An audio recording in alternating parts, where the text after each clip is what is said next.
సుస్వాగతం.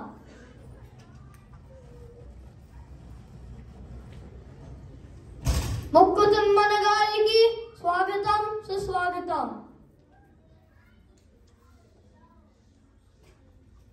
మాదయ్య వారి మల్లన్న గారికి స్వాగతం సుస్వాగతం.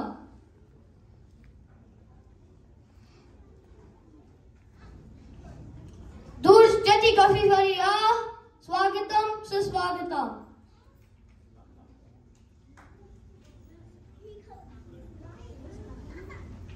అయ్యల రాజు రామభద్ర కవి స్వాగతం సుస్వాగతం. పెంగళి సూరన్న కవి స్వాగతం సుస్వాగతం. భద్రమూర్తి కవి స్వాగతం సుస్వాగతం.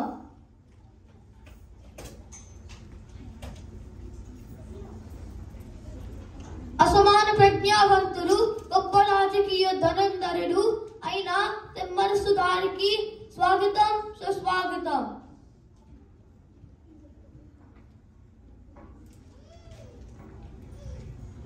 రాజాధిరాజా రాజమార్తాండ శ్రీకృష్ణదేవరాయలు ఏం చేస్తున్నారు? బహుపరా బహుపరా. జోహారులందుకో కృష్ణదేవరాయ విజయనగర సామ్రాజ్య వైభవ సంకేత. నీ మహాపరాక్రమం వీరులగాదర్శం. నీ కళాభిమానమే లోక సమ్మానితం. చరితలోన నీ యశస్సు శాశ్వతం. ఆశీలు కండి సభాసదులారా. ధర్మ న్యాయ పరిపాలన లలిత కళలలో విజయనగరమునకు సాటి ఏది ఉన్ను లేదన్న పేరు ప్రఖ్యాతులు వినబడుతున్నవని చెప్పడానికి ఆనందిస్తున్నాను. విజయోస్తు దిగ్విజయోస్తు. తెలుగులో ఉద్దండ పండిత కవులు మా భువన విజయ సభలో ఉండటం అదృష్టంగా భావిస్తున్నాను. కానీ సందేహిస్తున్నారేమిటి మహారాజా? మీకు తెలిసినదే కవివర్య, అష్టదిగ్గజ నిర్మాణంలో ఆ 8వ దిగ్గజం లభించేంత వరకు మాకు మనశ్శాంతి లేదు.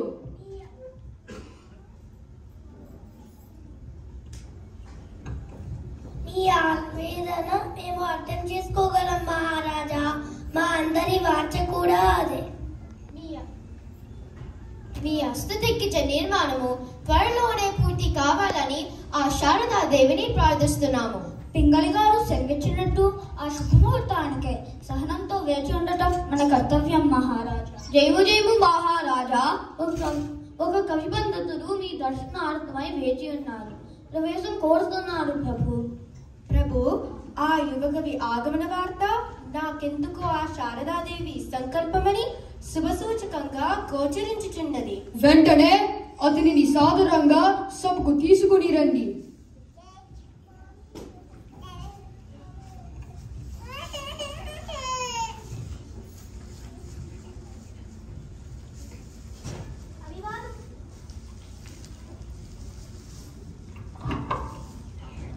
అభివాదము మహారాజా. నేడు మీ దర్శన భాగ్యంతో నా జన్మ ధన్యమైంది.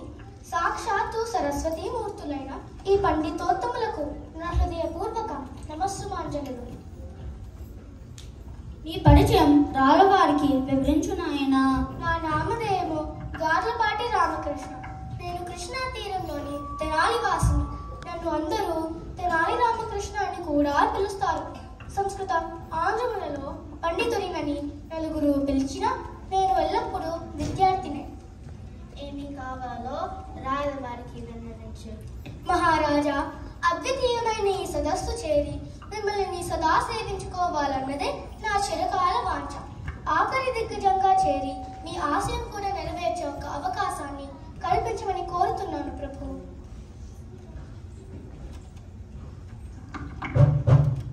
ఎవరు ధర్మగంట మోగించింది? ప్రవేశపెట్టండి.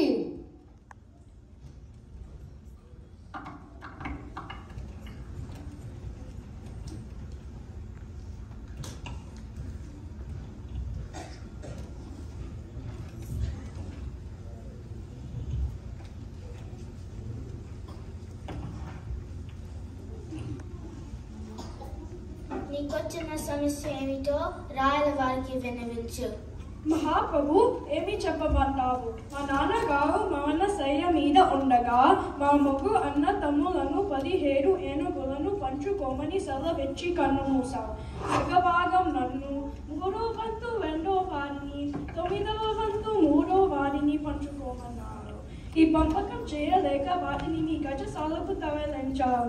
మా ఏనుగులను మాకు పంచి న్యాయం చేయండి ప్రభు. నా తండ్రి గారి ఆస్తిని వారి ఆఖరి కోరిక ప్రకారం మాకు పంచి న్యాయం చేయండి ప్రభు. మా పాలనలో ఎవరికి అన్యాయం జరగనివ్వం. ఈ సమస్య గురించి మీ అభిప్రాయం ఏమిటి అప్పాజీ? ఎంత ఆలోచించినా జంతుహింస చేయకుండా భాగాలను పంచడం కష్టం అనిపిస్తుంది ప్రభు. ప్రభు, ఇది ఏదో మరణశయ్య మీద మతి భ్రమించి మాట్లాడిన మాటలు తప్ప సాధ్యమయ్యే విభజనలాగా గోచరించడం లేదు. మరణించిన వాడు మతిలేని వాడు కాదు ప్రభు, అచంచల రాజభక్తి గలవాడు. ఆ ఏనుగులు తమరికి చెందాలనే మరణ శాసనం రాసి ఉంటారు కనుక ఆ ఏనుగులు మీరు స్వీకరించడమే న్యాయం ప్రభు. పరమ అన్యాయం. సత్యం దయాధర్మాలకు ఆలవాలమైన శ్రీకృష్ణదేవరాయల కొలువులో ఈ అన్యాయం జరగడానికి వీలు లేదు ప్రభు. తెనాలి రామా, మీకేమైనా పరిష్కారం కనిపిస్తుందా? మీరు సెలవిస్తే నా వద్ద ఈ చిక్కుముడికి పరిష్కారం ఉంది ప్రభు. సరే, వివరించండి. మీరు 18 ఏనుగు బొమ్మలు తెప్పించగలరా ప్రభు? ఎవరక్కడ? 18 ఏనుగు బొమ్మలు తీసుకుని రండి.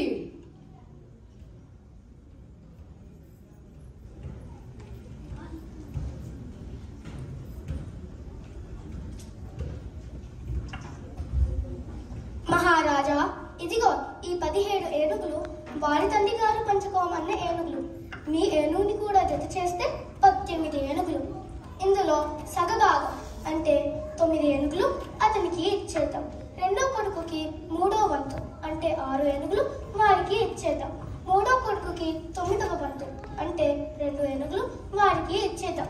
మిగిలిన ఒక్క ఏనుగు తిరిగి మీ గజశాలకి చెందుతుంది ప్రభు. చక్కని పరిష్కారం. ఇలానే వాటాలను పంచిపెట్టండి. అద్భుతం, మీ ఈ తీర్పు మహా అద్భుతం. ఇక సెలవిప్పించండి. అలాగే, వెళ్ళిరండి. బేష్ తెనాలి రామా, బేష్. మీ తెలివితేటలకి, మీ సమయస్ఫూర్తికి మీకు జోహార్లు. మా 8వ దిగ్గజంగా మిమ్మల్ని నియమిస్తున్నాము. ధన్యుని మహాప్రభు, ధన్యుని. నేటికి నా తపస్సు ఫలించింది. నరసింహ కృష్ణ రాయల కరమరుదగు కీర్తి వలయు కరిబిత్ కిరిబిత్ కరి కరిబిత్ కిరి కిరిబిత్ కరిబిత్ కిరిబిత్ తురంగ రమణీయంబై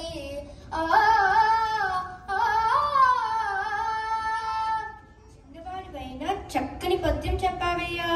ఈయన తెమ్మన్న కవి గారు. మా కొలది జానపదులకు నీ కవనపు ఠీవియగునే.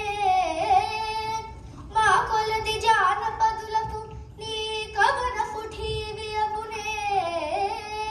కూపనటద్భేతములకు గగనధుని సీకరముల చెమ్మ నంది సింగయ తిమ్మ. బేష్ తెనాలి రామా, బేష్. మీరు ఆశనులు కండి. కవితాఘోషిని మొదలు పెడదాం. పెద్దన గారు, ఒక పద్యం చెప్తారా? అలాగే ప్రభు. ఆంధ్ర వాంగ్మయంలో ప్రథమ ప్రబంధమైన మన చరిత్ర నుండి ఒక పద్యం చెప్తాను. అటటని కాంచె భూమి సురుడం వరచుంబి శిరస్సరక్షరీ పటల ముహుర్ముహుర్లచత భంగ తరంగ మృదంగ నిస్పన స్ఫుట నట నానుకూల పరిఖుల్ల కలాప కలాపి జాలమన్ కటక జడత్కరేణు కర కంపిత సాలము సీత శైలము. భలే భలే. భలే భలే. ఒక విషయాన్ని చెప్పకుండా చెప్పడము, చూపించకుండా చూపించడమే కదా కవిత్వం అంటే. ఇదే అల్లసాని వాణి అల్లిక జిగిబిగి. మధుర కవి తిమ్మన గారు, రక్షడి పద్యం ఒకటి వినిపించండి. అలాగే పెద్దన్న గారు, నేను చెప్పే పద్యం పారిజాతాపహరణం నుండి నారదుల వారు శ్రీకృష్ణుని దర్శనం చేసుకున్న సందర్భంలోనిది. ఈ పద్యంలో నా, మా అని 2 అక్షరాలే ఉంటాయి. మనమునను మానమును నను నీ నామమ్మును మననమ్మును నేమమ్ము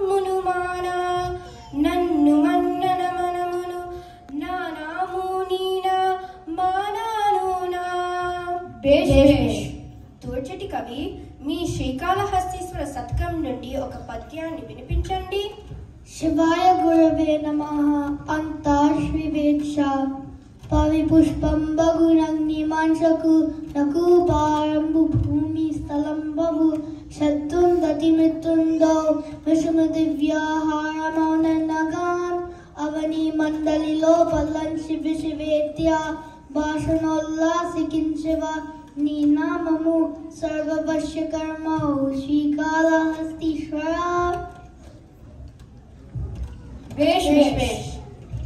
శివనామ మహిమచే ఎటువంటి బాధలు అయినా సుఖమును కలిగించేవి అవుతాయి ప్రభు.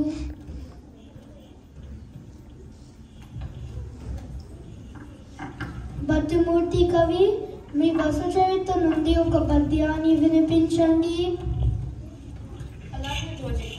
అలాగే ధ్వజటి కవి, నేను వ్రాసిన వసు చరిత్ర విశేష శ్లేష శబ్దాలంకార సంస్కరణం సంగీత సంపద భాషా విలక్షణాలతో విరాజిల్లిన ప్రబంధం మహారాజా. నేను వ్రాసిన పద్యాలన్నీ సంగీత కథకి అనుకూలంగా ఉండేలా సతీలను మేరవించి వ్రాసాను.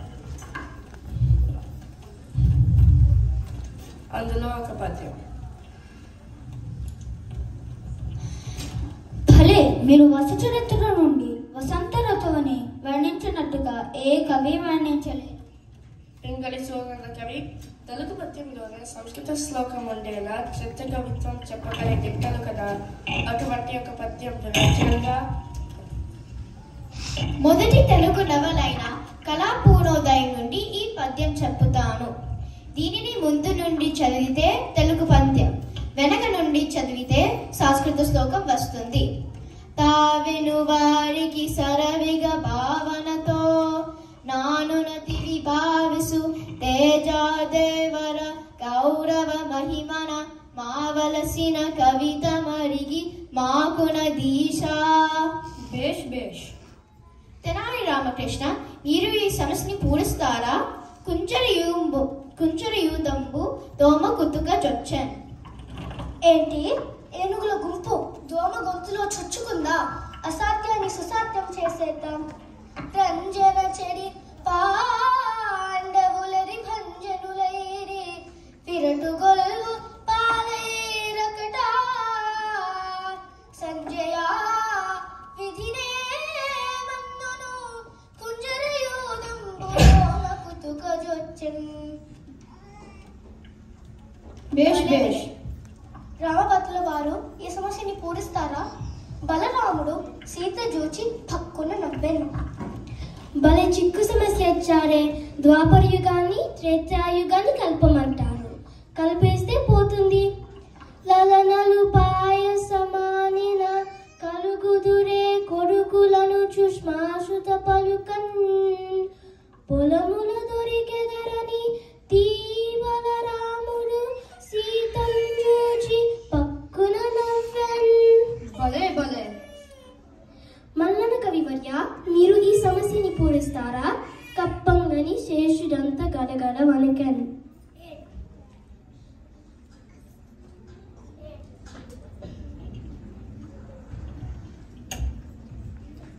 ఏంటి?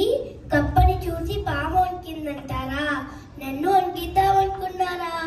చిటికలో పూరిస్తారు, చూసుకోండి. తప్పక చూచి ఖగేంద్రుడు నప్పుగా నామింటికెగిరి యొయ్యన చెనుటన్ అప్పుడు రెక్కన నీడంగప్పంగని శేషుడంత గడగడ వణకెన్. బేష్. సభాసదులారా, నేను మీకు ఒక ఆనందకరమైన విషయాన్ని తెలియచేస్తున్నాను. ఆంధ్ర మహావిష్ణువు నా కథలో కనబడి తెలుగు ప్రశస్తిని తెలియచేస్తూ ఇలా అన్నారు.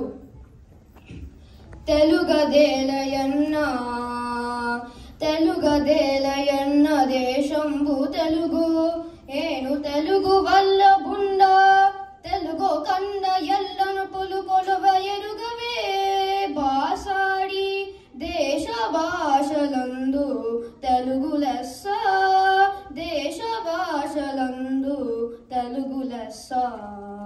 నేను వారి ఆదేశాను ప్రకారం ఆముక్త మాల్యద అనే ప్రబంధాన్ని విరచిస్తున్నాను.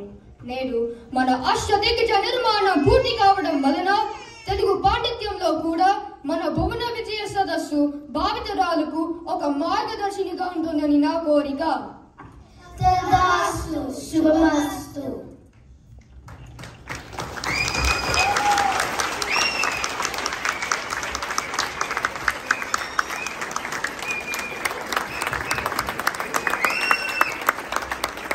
ఇది భువన విజయం అండి.